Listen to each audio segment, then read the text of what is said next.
कहत कबीर सुनो भाई साधो, कहत कबीर सुनो भाई साधो, अरे कहत कबीर सुनो भाई साधो, कहत कबीर सुनो भाई साधो। साहब मिले सबूरी में, अरे साहब मिले सबूरी में, मन लागो यार फकीरी में, मन लागो। So the sound of one hand. The story. All our life, only that has happened to us which has a cause and an effect. All our life, only that has happened to us which is dualistic. When the Zen master is saying that go and listen to the sound of one hand clapping, he is challenging you. He is saying that now, for once, can anything happen in your life which is uncaused, which is non-dual? Two hands are required to clap, which means that in your life everything is dualistic, that everything depends on past and future, everything is cause and effect. Everything is material. Now the master is asking, can you find out that which is and yet is not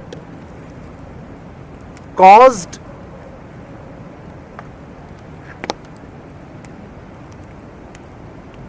The sound is, surely, because he is saying that go, listen to that sound. But it cannot be a caused sound. For the sound to be caused, there must be two hands. Master is saying, now can you listen to the silent music, to the uncaused sound? He is challenging him to go and listen to Anhad. And when you start living in that which is unreasonable, which has nothing behind it, which is not coming from your own past actions, then you are fit to be initiated. Then you can even be called enlightened. That is about the koan of the sound of one hand clapping. Can you be touched by the non-dual? That is the mission of the student.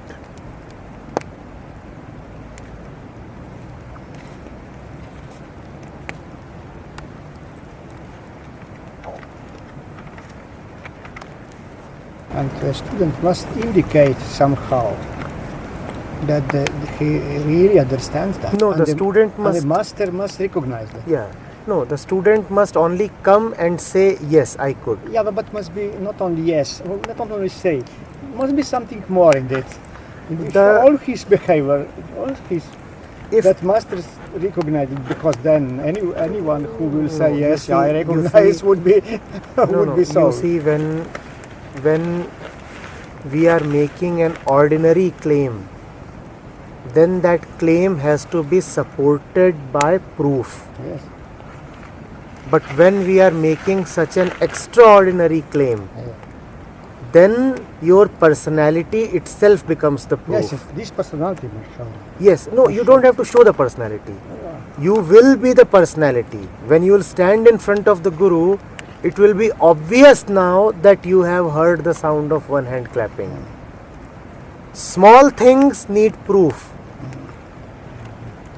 Small achievements need to be displayed. Great achievements need no proof. They are self-evident.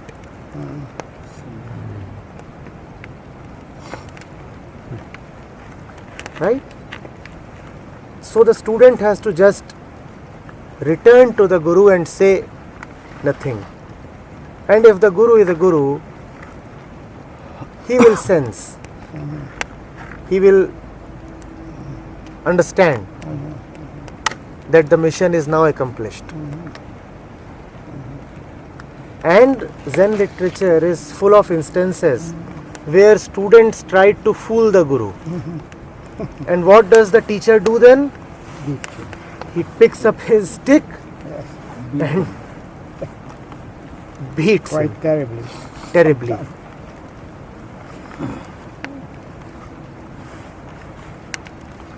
So there is a Zen story similar to that, related to this. I'm not sure that it is Zen or not, but the story goes like this. Master was sitting and two students in front of them eating their eating their lunch. Then his friends came, Master's friend. They both were watching them eating food. Then they finished their food, get up, washed their ball, and went to their room. Then Master says to his friend that one of them is understand the thing and another one is not. And so the story ends here. Yes.